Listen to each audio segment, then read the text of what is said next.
Kembali pada pagi hari ini saya mengajak kita untuk belajar dengan satu tema, ikutlah aku.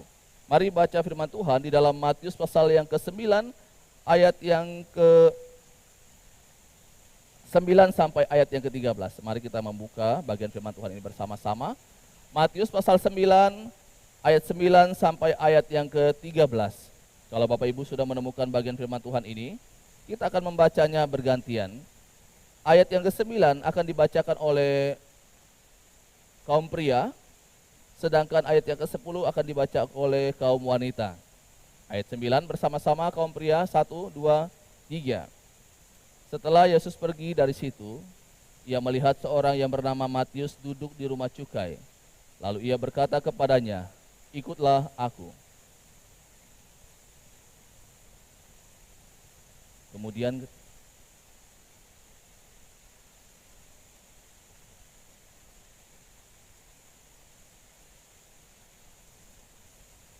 pada waktu orang Farisi melihat hal itu, berkatalah mereka kepada murid-murid Yesus, mengapa gurumu makan bersama-sama dengan pemungut cukai dan orang berdosa?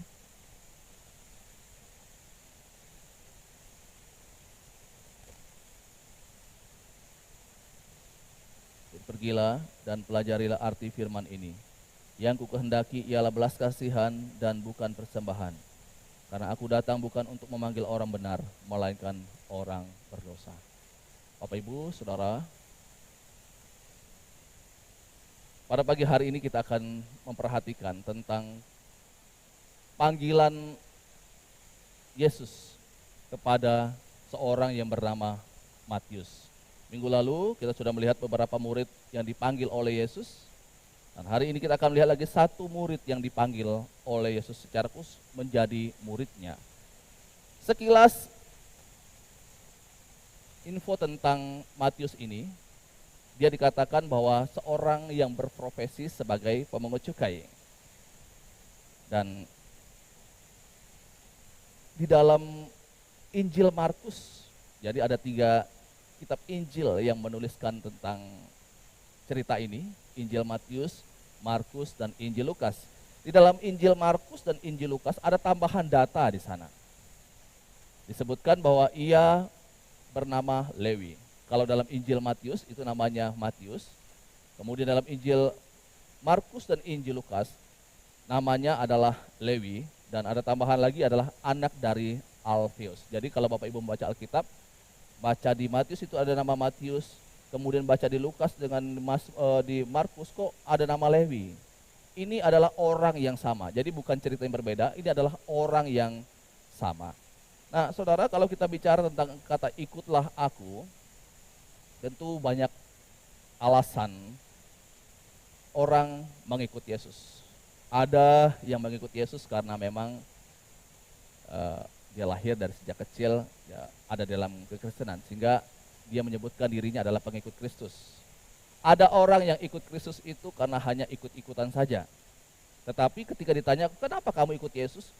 Dia sendiri pun tidak tahu, tidak bisa memberikan alasan mengapa ia mengikut Yesus.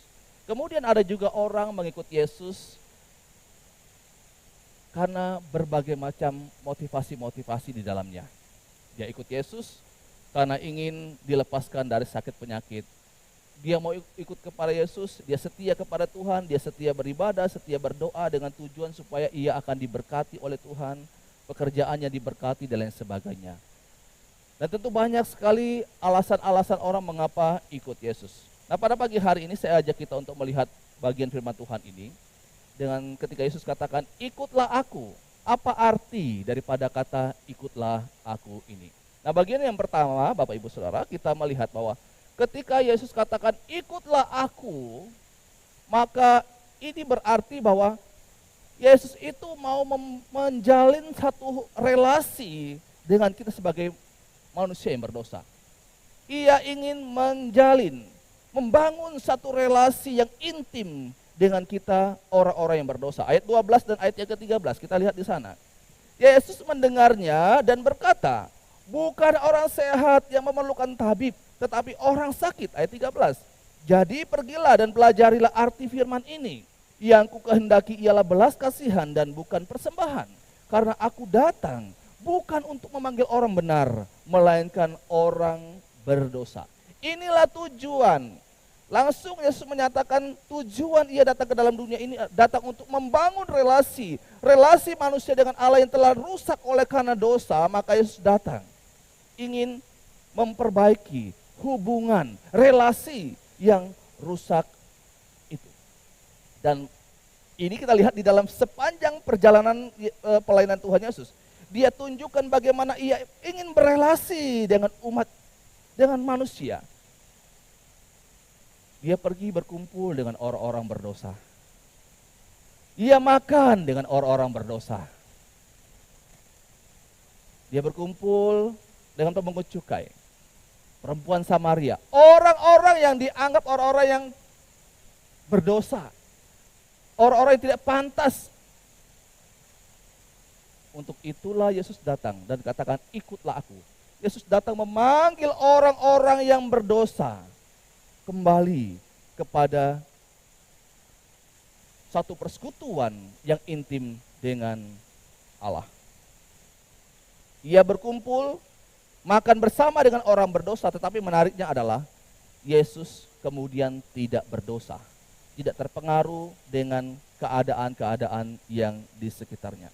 Nah Bapak Ibu, kalau kita melihat di dalam kisah ini, suatu perbedaan yang sangat mencolok antara Yesus dengan orang Farisi.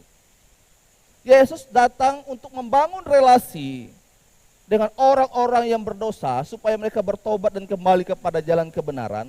Tetapi orang Farisi tidak demikian. Orang Farisi tidak mau bersekutu dengan orang berdosa, tidak mau bersekutu dengan pemungut cukai.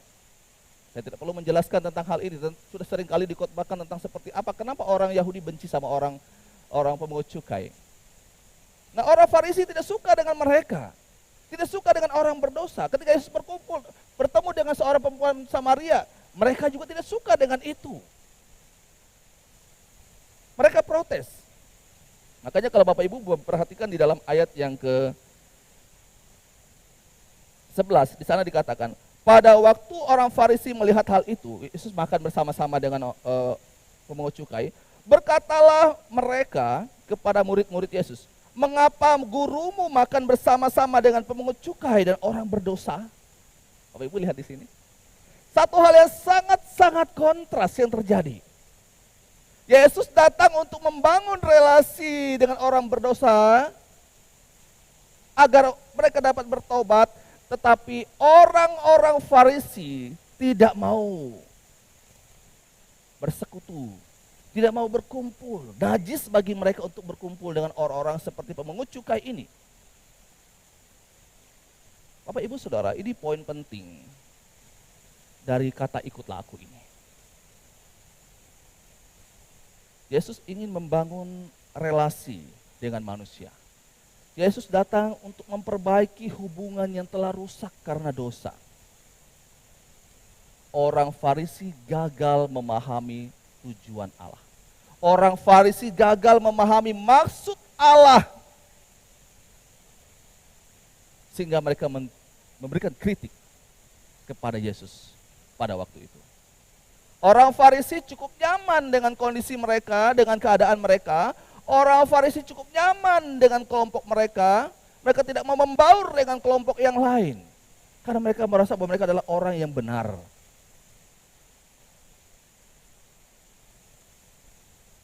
Apalagi kalau bergaul dengan pemungut cukai. Wah, itu anti bagi mereka. Jadi poin pertama ini kita lihat tentang bicara tentang kata ikutlah aku. Di sana Tuhan Yesus mau mengatakan bahwa saya datang memanggil engkau supaya terjalin lagi satu relasi yang telah rusak oleh karena dosa manusia. Yesus ingin menjalin satu hubungan yang intim dengan saya dan saudara. Kita lihat hal yang kedua, kata ikutlah aku ini menyangkut tentang pertobatan. Kalau Bapak Ibu membaca dalam Injil Lukas, karena di dalam Injil Lukas juga mencatat tentang kisah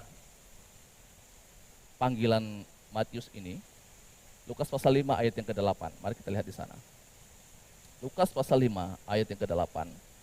Ketika Simon Petrus melihat hal itu, ia pun tersungkur di depan Yesus dan berkata, Tuhan, pergilah daripadaku, karena aku ini seorang berdosa. Ketika Yesus katakan, ikutlah aku, maka di sana Tuhan merindukan terjadinya satu perubahan, terjadinya satu kesadaran, satu pertobatan pada orang yang berdosa. Bapak Ibu, kalau kita membaca dalam kisah ini secara utuh, Petrus berjumpa dengan Yesus, melakukan mujizat kan, buat mujizat. Dan ketika Petrus melihat ikan yang begitu banyak, melihat mujizat yang dilakukan oleh Yesus, responnya bagaimana Bapak Ibu?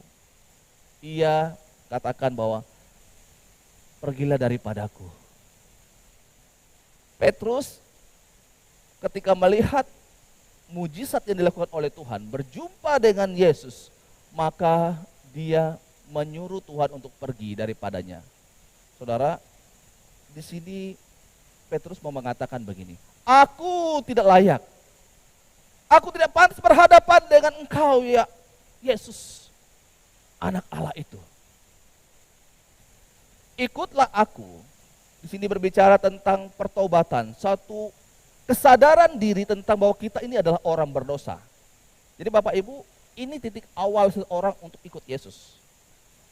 Kalau seorang ikut Yesus tidak sampai pada titik ini, dia bukan murid Yesus. Saya ulangi lagi.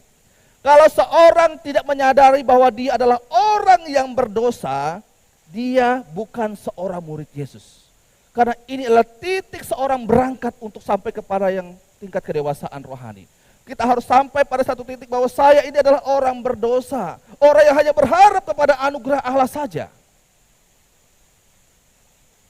Kalau seorang tidak menyadari bahwa dia adalah orang berdosa, dia tidak akan pernah tergerak hati untuk membawa orang lain kepada Yesus. Saya ulangi lagi.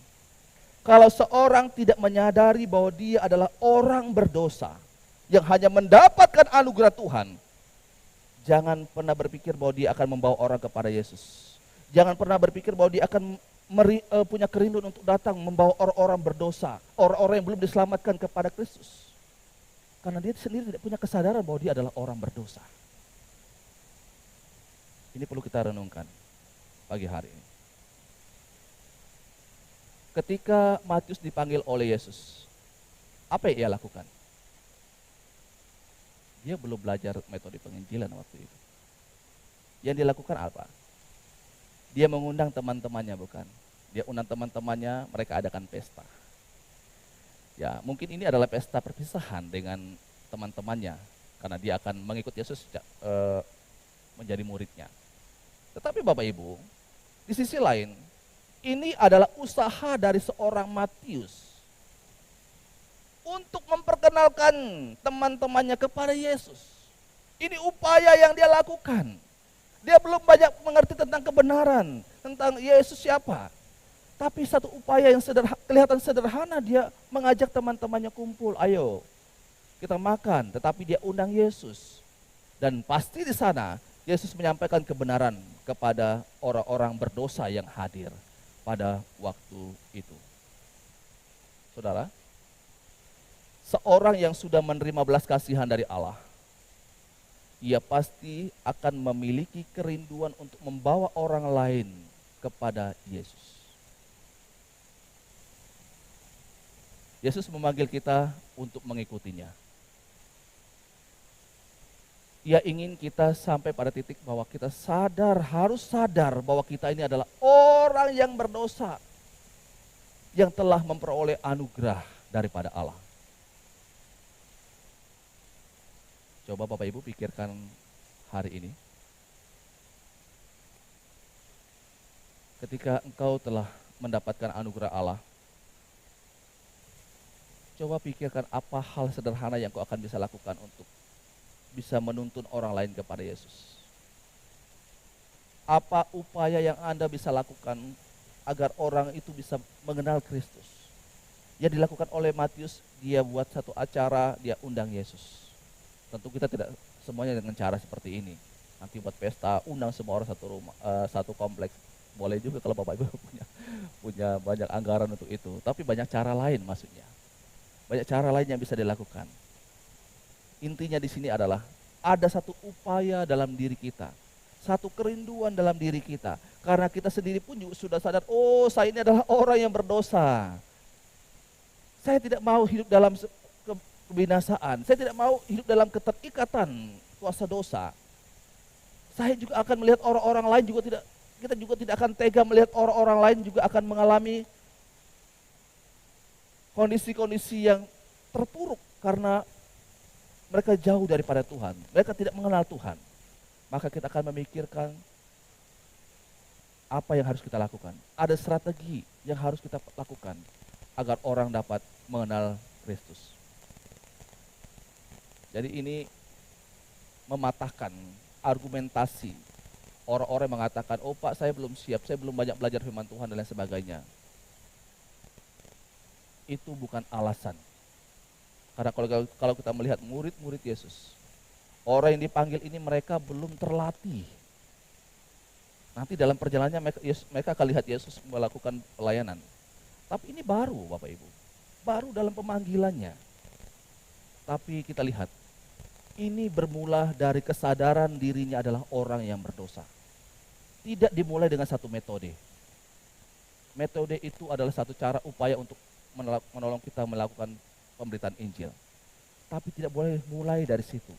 Kalau kita hanya mulai dengan metode, belajar metode banyak-banyak, tapi kita tidak sadar pada titik kita adalah orang berdosa, tidak akan ada gunanya Bapak Ibu. Akan mentok. Jadi ini satu kebenaran pada pagi hari ini. Yesus bilang, ikutlah aku. Kita harus sadar bahwa kita adalah orang yang berdosa. Kita berangkat dari titik ini. Selanjutnya, kita melihat bagian yang ketiga. Ketika Yesus memanggil, ikutlah aku, di sana ia mau membangun satu relasi yang intim dengan kita manusia, memperbaiki hubungan yang telah rusak. Dan yang kedua, ikutlah aku, maka di sana Yesus mau kita menyadari bahwa kita ini adalah orang yang berdosa. Tapi bagian yang ketiga ini, Yesus memberitahukan segala konsekuensi ketika kita mengatakan saya ikut Yesus. Ketika Tuhan Yesus memanggil murid-muridnya, ia tidak hanya menyampaikan hal-hal yang baik. Kalau kamu ikut aku, kamu akan begini, kamu tidak akan pernah ada masalah. Kalau Bapak Ibu membaca Alkitab, tulisan Yesus dalam 4 Injil, dia secara berulang-ulang menyampaikan ada resiko yang harus dihadapi oleh murid Kristus. Ada satu resiko yang akan dialami oleh orang-orang yang mengikut Yesus. Nah saudara, jarang ada orang-orang Kristen sampai pada titik ini. Hanya lihat, oh kenikmatan, keselamatan yang akan saya peroleh. Tetapi tidak melihat kepada satu realita yang akan terjadi ketika mengikut Yesus. Dan Yesus sudah ingatkan jauh-jauh hari sebelum mereka mengalami hal itu. Nah saudara yang dikasihi oleh Tuhan Yesus Kristus, sebagai pengikut Yesus, kita harus memahami akan konsekuensi ini. Mengapa kita mengikut Yesus? Kalau saya gunakan kata saya atau istilah saya adalah, jangan asal ikut Yesus. Jangan asal ikut Yesus. Jangan ikut Yesus karena engkau terbuai, karena engkau akan mendapatkan berkat daripada Tuhan. Jangan ikut Yesus karena ingin disembuhkan dari sakit. Jangan ikut Yesus karena engkau, oh saya ingin bahagia. Mari saya mengajak kita untuk melihat satu bagian yang menolong kita untuk melihat apa konsekuensi yang akan kita hadapi ketika kita memutuskan menjadi murid daripada Yesus. Lukas pasal 14 ayat yang ke-26 sampai 35. Lukas pasal yang ke-14 ayat yang ke-26 sampai ayat yang ke-33 ya. Kita mulai dari ayat 26. Saya baca untuk kita. Ayat yang ke-26 berkata, Jikalau seorang datang kepadaku dan ia tidak membenci bapaknya, ibunya, istrinya, anak-anaknya, saudara-saudaranya laki-laki atau perempuan, bahkan nyawanya sendiri, ia tidak dapat menjadi muridku. Clear ya Bapak Ibu? Yesus sampaikan ini adalah satu resiko yang akan dihadapi ketika kita mau mengikut Yesus. Ya mungkin kita lihat di sini kok ada kata membenci. Nah ini untuk menolong kita, mari buka dalam Matius pasal yang ke-10 ayat 37 dan 38. Ini untuk menolong kita memahami Injil Lukas ini. Matius pasal 10 ayat yang ke-37 dan ayat yang ke-38. Kita baca sama-sama bagian ini. Matius pasal yang ke-10 ayat 37 dan ayat yang ke-38. Sama-sama, 1, 2, 3. Barang siapa mengasihi bapaknya atau ibunya lebih daripadaku, ia tidak layak bagiku. Dan barang siapa mengasihi anaknya laki-laki atau perempuan lebih daripadaku, ia tidak layak bagiku. Barang siapa tidak memikul salibnya dan mengikut aku, ia tidak layak bagiku. Jadi kata membenci itu bukan berarti kita harus benci kita punya orang tua, tapi ini dikatakan siapa yang mengasihi ibunya lebih daripadaku. Lebih daripadaku. Itu yang mau ditekankan oleh Yesus di dalam bagian ini. Sekarang kita kembali ke dalam Injil Lukas tadi. Sekarang kita lihat dalam ayat yang ke-27. Injil Lukas pasal yang ke-12 ayat yang ke-27. Barang siapa tidak memikul salibnya dan mengikut aku, ia tidak dapat menjadi muridku. Lagi-lagi Yesus katakan, siapa mau ikut aku, tapi dia siap memikul salib, tidak siap untuk mengalami berbagai macam penderitaan karena mengikut Yesus, dikatakan, ia tidak dapat menjadi muridku. Nah, Bapak Ibu Saudara, kalau baca dalam Injil Lukas ini menarik sekali. Setelah Yesus menyampaikan beberapa konsekuensi yang akan dialami oleh seorang murid Yesus, maka kemudian pada ayat yang ke-28, mari sekarang kita lihat dalam ayat yang ke-28. Ayat 28 sampai ayat yang ke-33.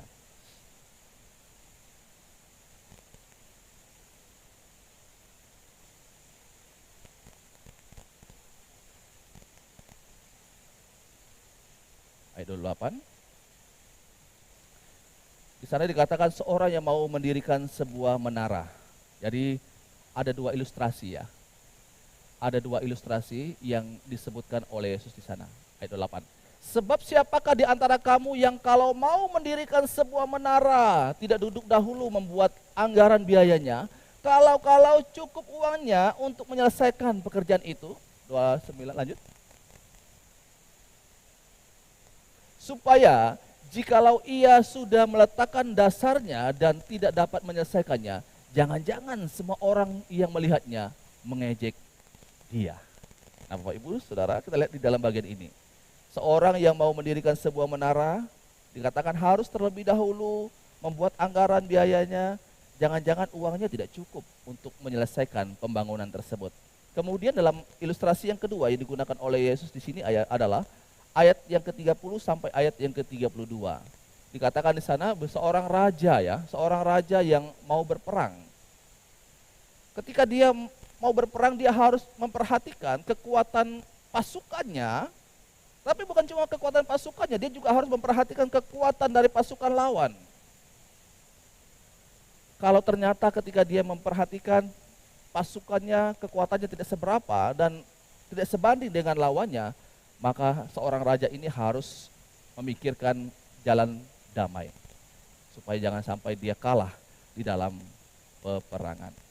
Nah Bapak Ibu Saudara, ini menarik sekali. Ilustrasi yang digunakan oleh Yesus ini, ia mengajarkan kita untuk coba sekarang berpikir, kamu mau ikut aku, siap sangkal diri, pikul salib, siap mengalami berbagai macam penderitaan karena Kristus?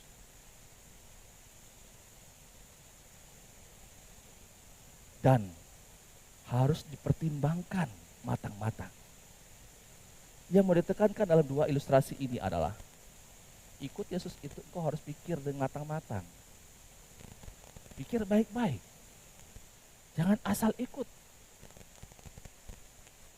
Tetapi engkau tidak paham kenapa engkau ikut Yesus.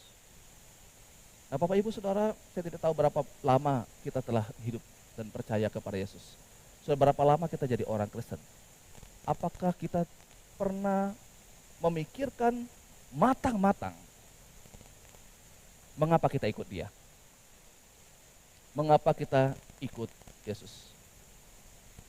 Kalau dalam bagian ini sebenarnya mau menekankan begini. Ketika engkau memikirkan duduk baik-baik, kenapa saya harus ikut Yesus?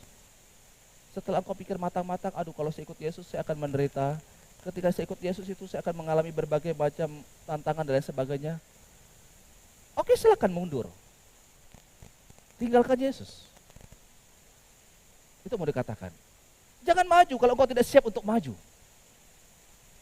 Tetapi di pihak lain, sekarang kalau engkau telah mundur dari Yesus, dan engkau kemudian keluar di luar Yesus, engkau pikirkan, apakah engkau bisa hidup tanpa Yesus?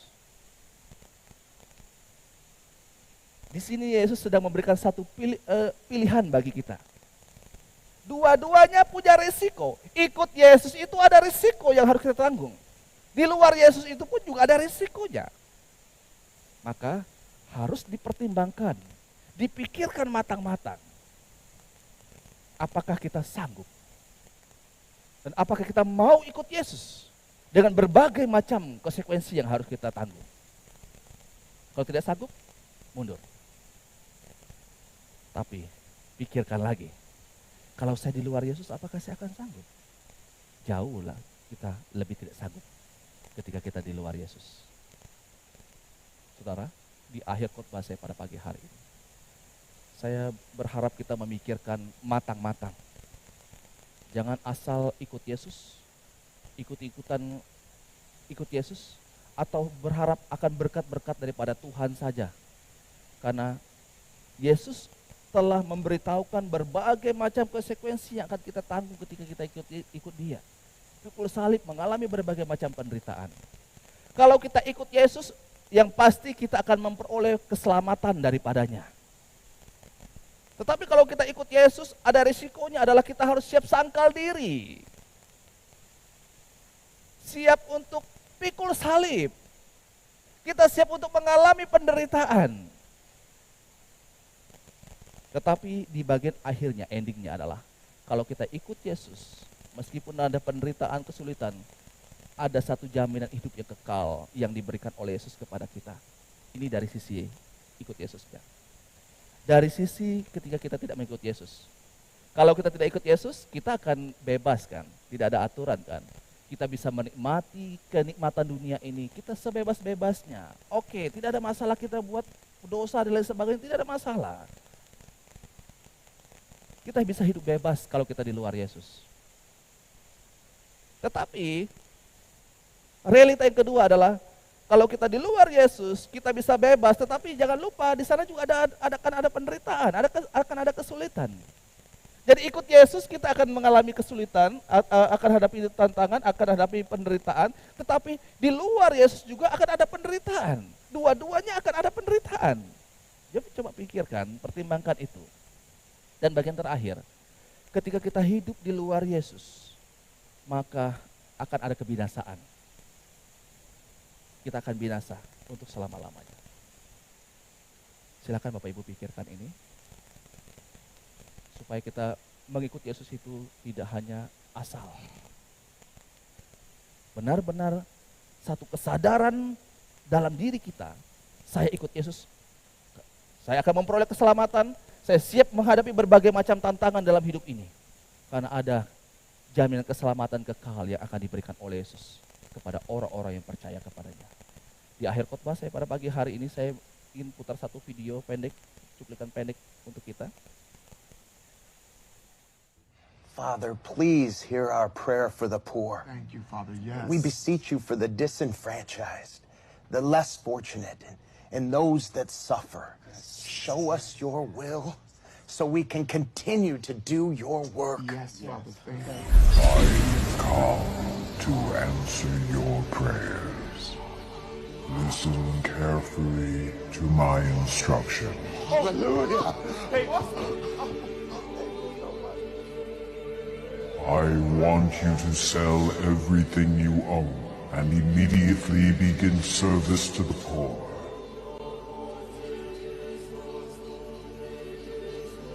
Just want to clarify, everything? Yes. Rid yourself of all earthly possessions.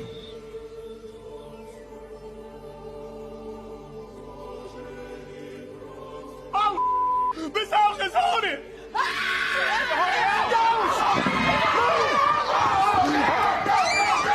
It's insidious!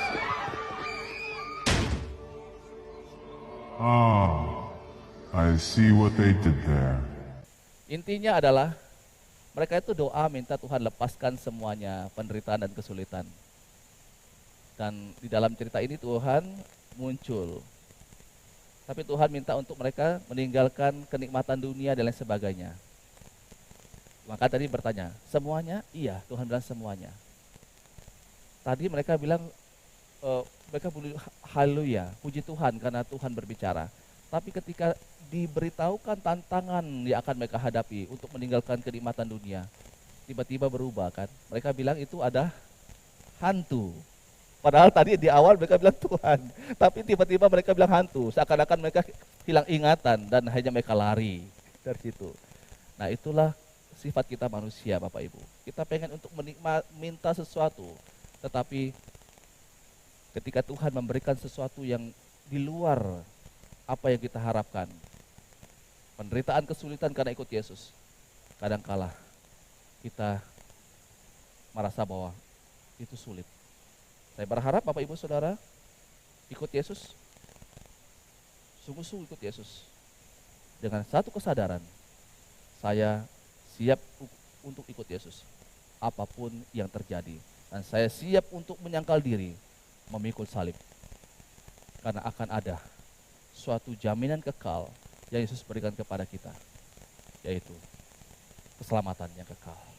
Mari kita doa.